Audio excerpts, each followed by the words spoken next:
Hallelujah. परमेश्वर का धन्यवाद करते हैं एक बार फिर से अच्छे सुंदर समय के लिए।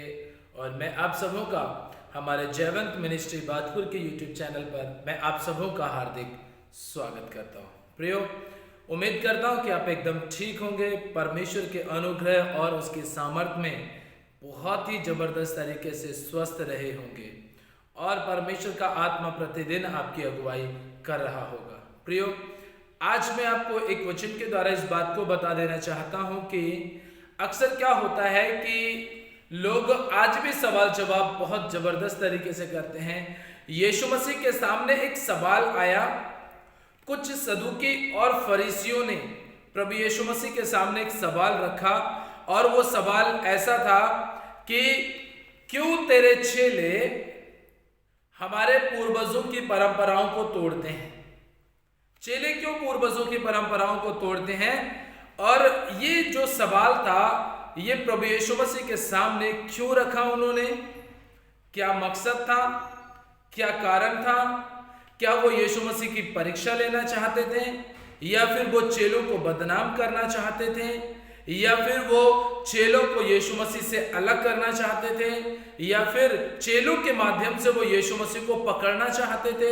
ऐसे कई सारे सवाल एक सवाल में खड़े हो जाते हैं और वो ये था कि क्यों तेरे चेले व्यवस्था का उल्लंघन करते हैं, पूर्वजों की परंपराओं को क्यों तोड़ते हैं।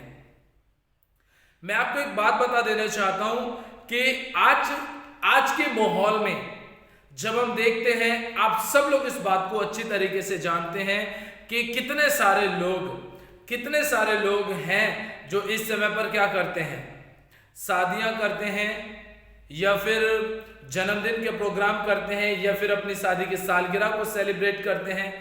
तो ऐसे कई सारे प्रोग्राम हैं जिनको वो पूरी तरीके से सेलिब्रेट करते हैं, लेकिन कहीं ना कहीं आज भी वो पूरी तरीके से उन रीति रिवाजों में बंधे हुए हैं जिनके लिए परमेश्वर का वचन कहता है कि तुम्हें ये सारी चीजें छोड़ देना बहुत ही जरूरी है।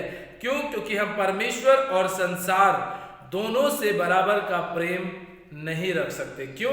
क्योंकि अगर हम संसार से प्रेम रखेंगे तो हम परमेश्वर की इस व्यवस्था का उल्लंघन करेंगे।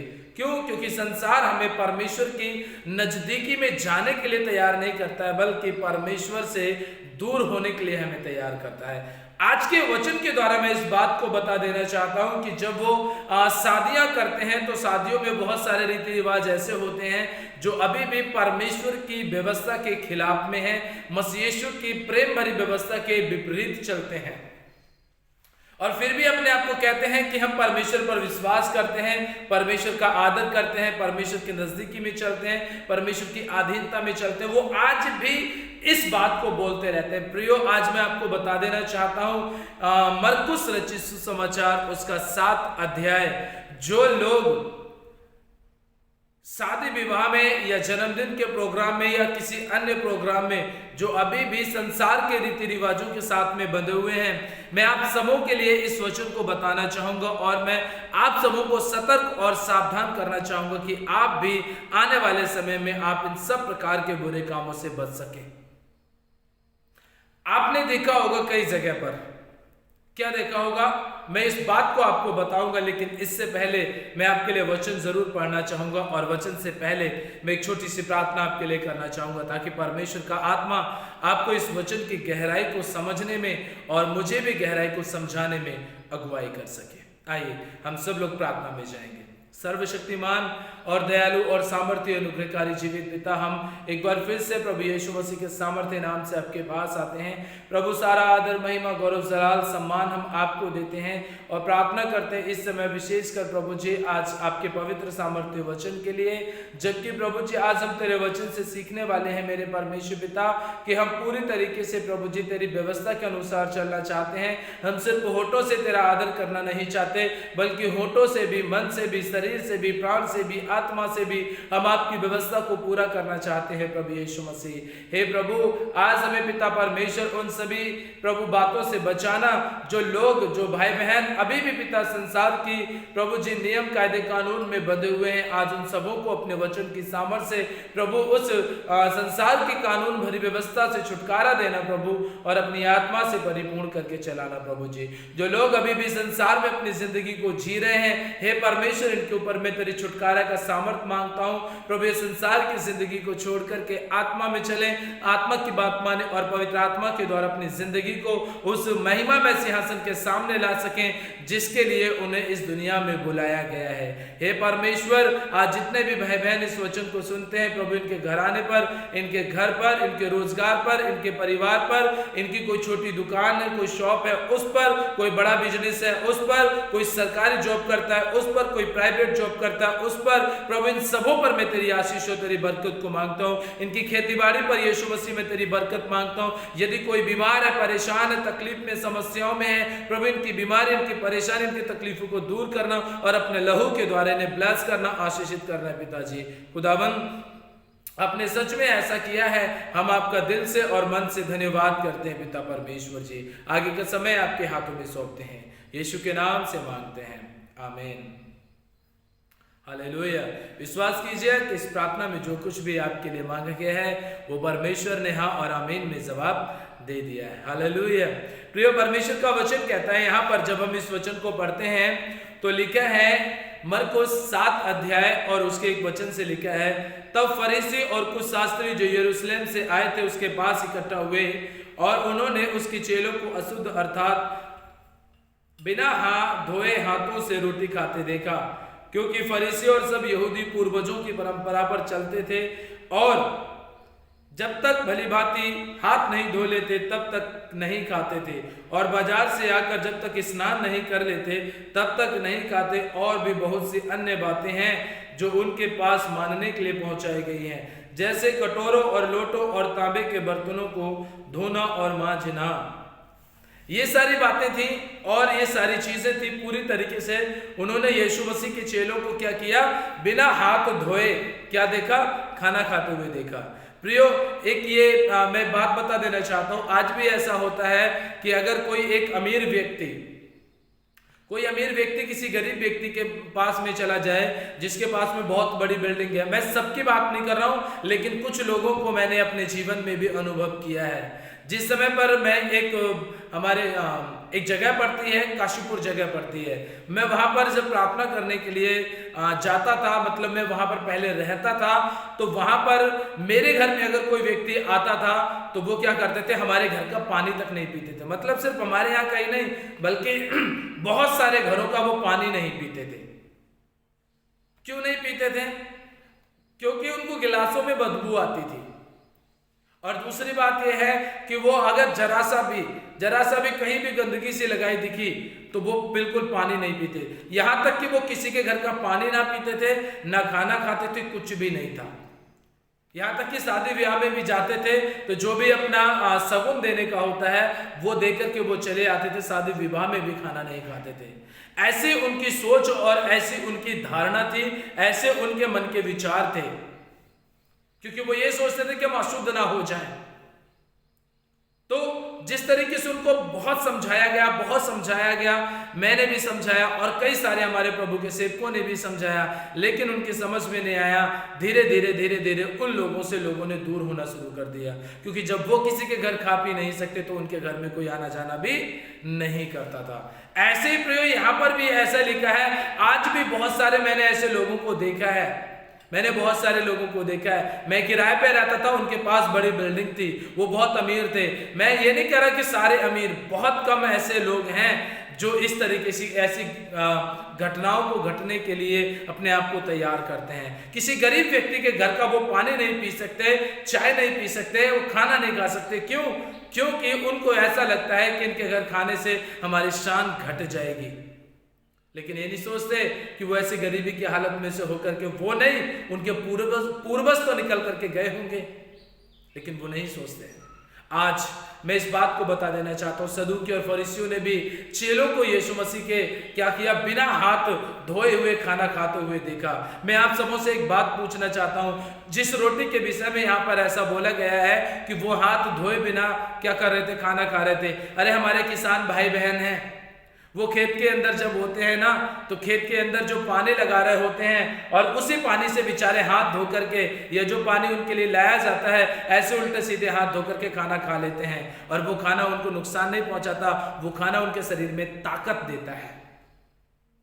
इन्होंने भी, चेलों ने भी क्या किया, बिना हाथ धोए खाना खाया। और ये सवाल यीशु मसीह के सामने पहुंचा और यीशु मसीह से उन्होंने इस बात को बोला।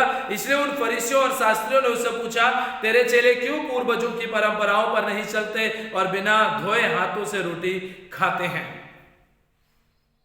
क्या करते हैं? बिना हाथ धोए रोटी खाते हैं। यीशु मसीह ने उनके विषय में इस बात को बोला। क्यों?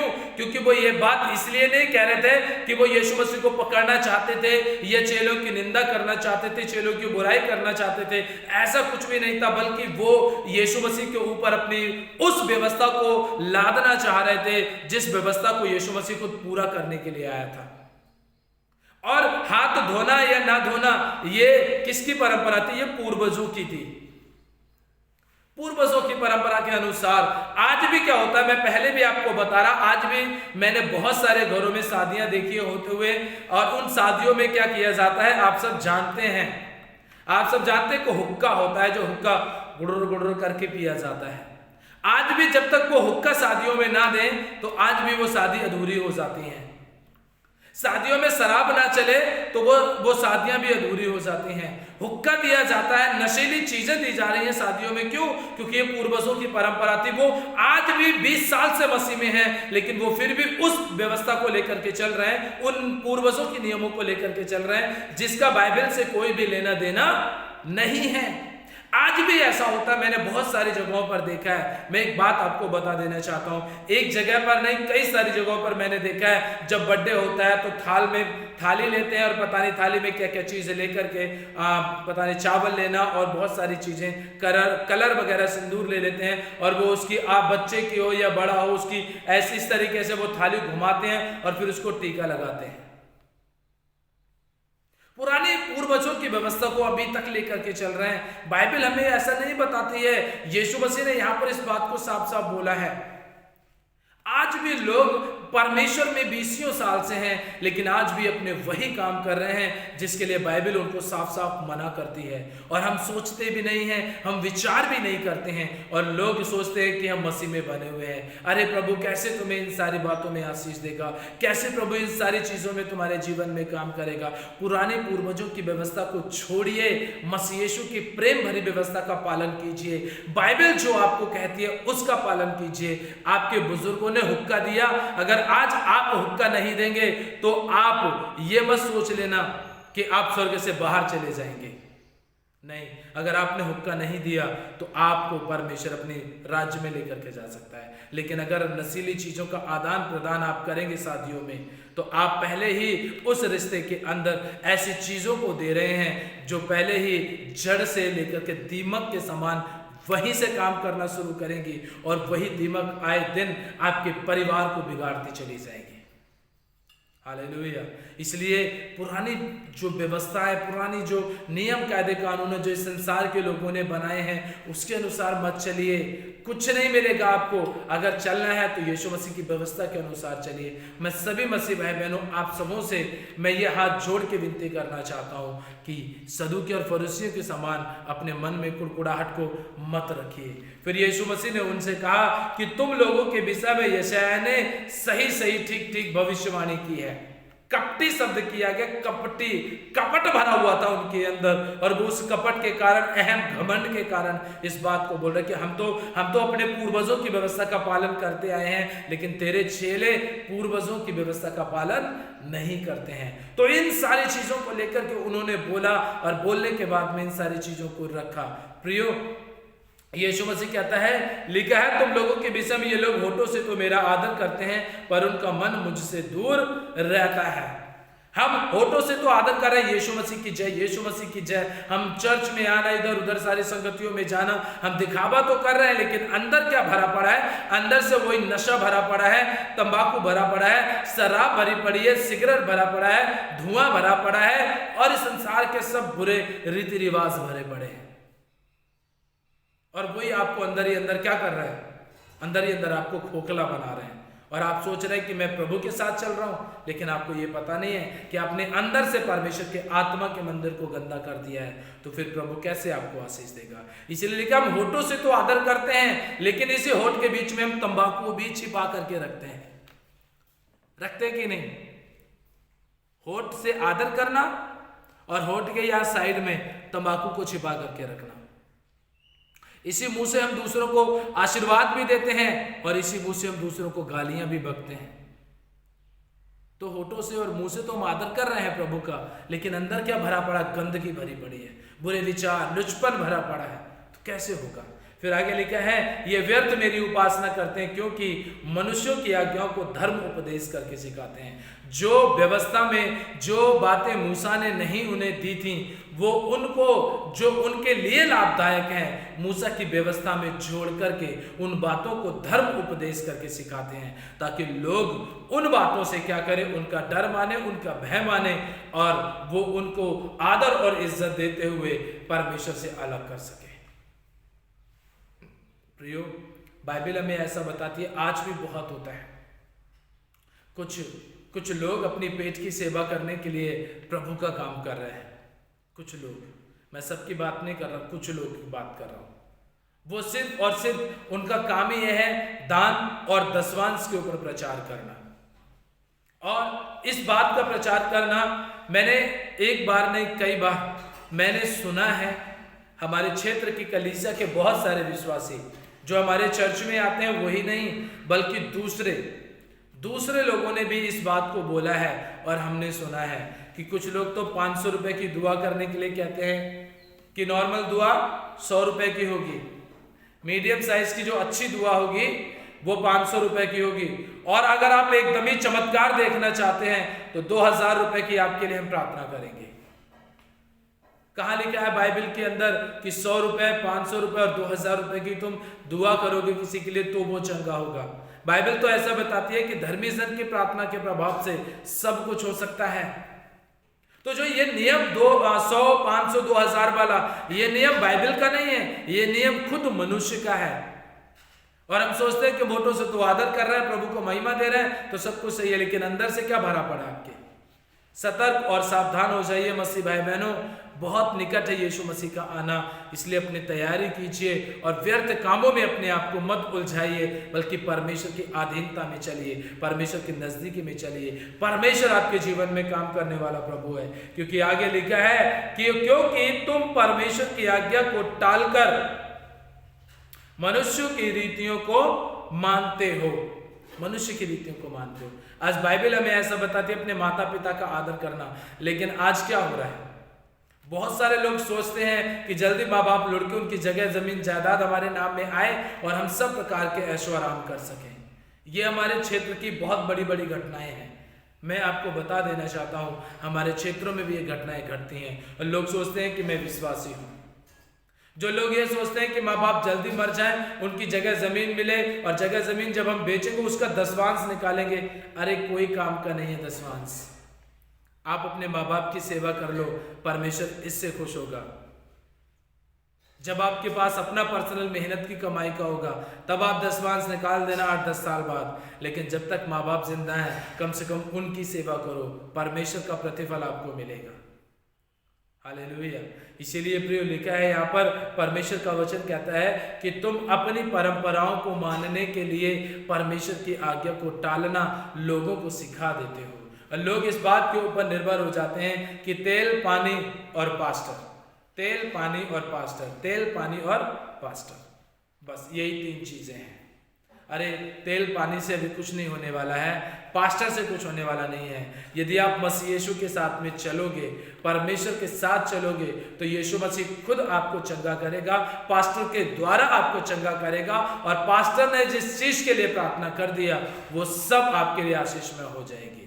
अगर आप घर बैठे भी यीशु मसीह के नाम से भी पानी पियोगे ना, तो वो पानी आपके लिए आशीषमय हो जाएगा। अगर आप घर बैठे भी यीशु मसीह के नाम से तेल लगाओगे, तो वो तेल भी आपके लिए आशीष का कारण बन जाएगा। इसीलिए सिर्फ तेल, पानी और पास्टर पे भरोसा मत रखिए, बल्कि जीवित महान परमेश्वर पर और उसके वचन पर भरोसा रखिए, क्योंकि प्रभु ही है जो आपको सब प्रकार की आशीषें और सब प्रकार की बरकतें दे सकता है। हालेलुया।